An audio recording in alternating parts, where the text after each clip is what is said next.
ways as well, that it takes longer for investigations to be done, and even prosecution at some point. It might take it takes quite a long time to unravel the corruption. Okay. This is how the corruption was carried out. For you to this, this was the valid transaction. This was the illegal lawful conduct over and above the valid transaction. Wow.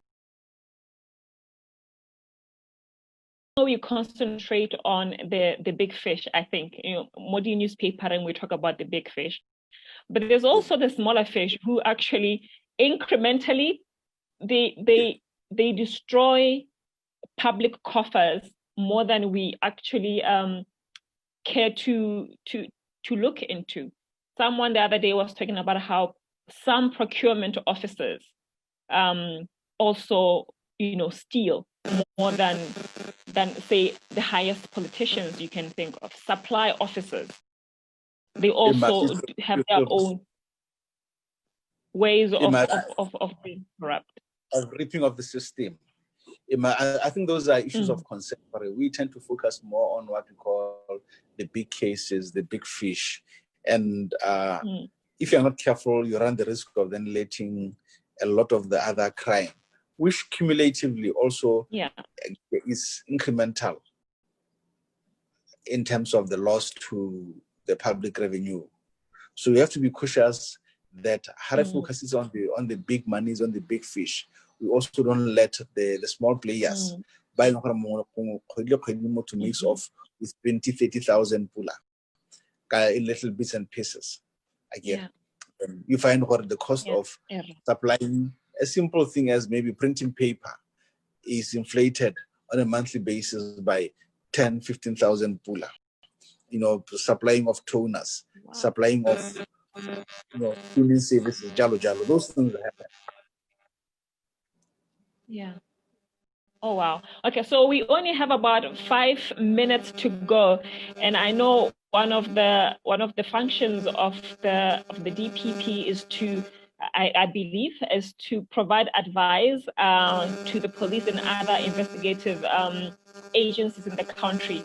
But how do you work with, say, the media and civil society as the DPP? Do you even work with civil society? And what advice can you give them in terms of just supporting the DPP as a statutory body, and when it comes to corruption cases, what they need to know to help the fight against corruption? I think the first thing is to appreciate all the investigating agencies have their mandate set out in the law. We work with them within the remits of the law to ensure that we also don't step into their space, to allow them enough space to do what they need to do in accordance with the law without interfering with their mandates and functions and duties. But I think it would also be very pleasant to be able to work with civil society to ensure that we help civil society sensitize Botswana to the evils of corruption, to the evils of crime, etc. And from time to time, we do host what we call stakeholder conferences, DPP, where we invite all our stakeholders to so that we discuss topical issues. In the past year, for instance, we've held a stock theft PISO where we invited all the players to attend the PISO so that we discuss the issues of stock theft, more Botswana.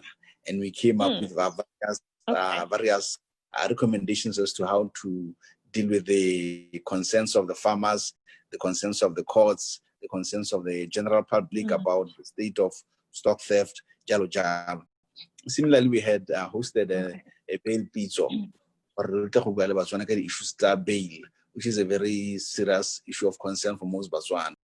I had hoped we would have more time to discuss that, but unfortunately we may not.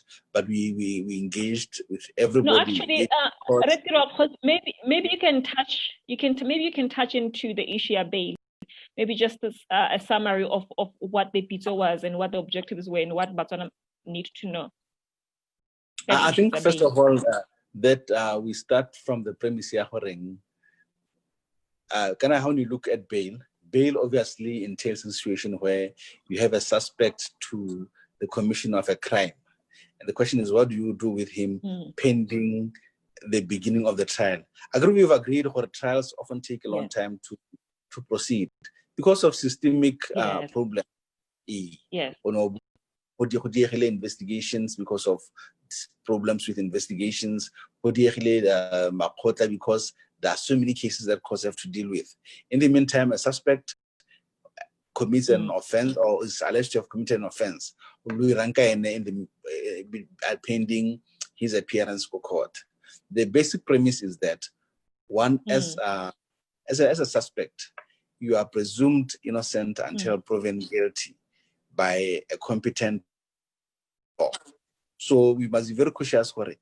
As a suspect, your rights beyond what we are entitled to. And what you want to be mindful of, that's a right, the accused person, innocent until proven guilty. But secondly, that in addition to that, every person must retain their right to liberty until a court says that your liberty is going to be taken away by a lawful court order. So we have those challenges. You have to prove what this person is guilty. You have the right, that accused person as well as, he has a right to personal liberty. The personal liberty, without necessarily appreciating that this is a person who we can't keep behind bars. But of course, you have the challenges, what we call repeat offenders. His name crops up. Third day, his name crops up, and this person is on bail. And I think Botswana are concerned about those kind of people. And I think where it is clear a person has breached their bail conditions, then there would be a need to override that presumption, the entitlement to personal liberty, where there is a clear build-up, and we should not be saying we are protecting him from, or we are giving him the right to enjoy the personal liberty as enshrined in the Constitution. I think Botswana get disappointed that from time to time we have people who are alleged to have committed offenses. And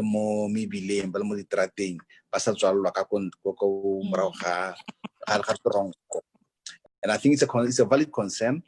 We do that, but we are also weighing it against all sorts of balances. So the needs to protect society from criminals, alleged criminals, the need to ensure that those criminals are treated in accordance with the law. In our desire to see people put behind bars, we must not descend into a lawless society. Read the the very Constitution that gives us all the guarantees set out under Chapter 2 of the Constitution, which is the Bill of Rights. Motswana is entitled to so many rights except those that have been taken away by a lawful court order or in the public interest. Wow. That was a mouthful. Okay. It was a mouthful, but I think that it's also important for Botswana to know some of these things, because we know so much, yet we know nothing or understand little. So it is very important to hear this mouthful and make informed decisions as citizens.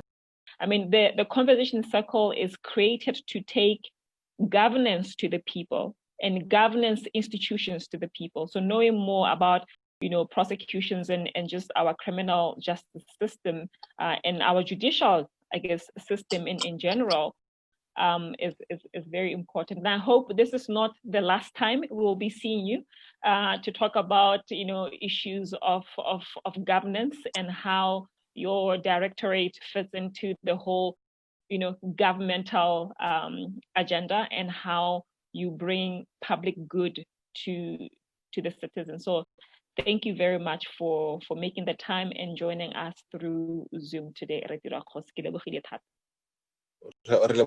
giving us this opportunity as well. Thank you so much. Thank you.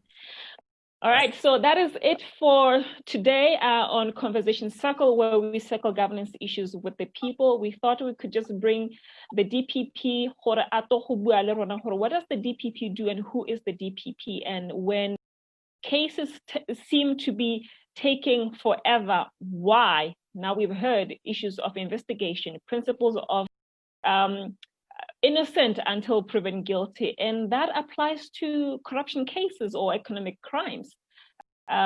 We have the Constitution as our supreme law. It must be followed to the letter.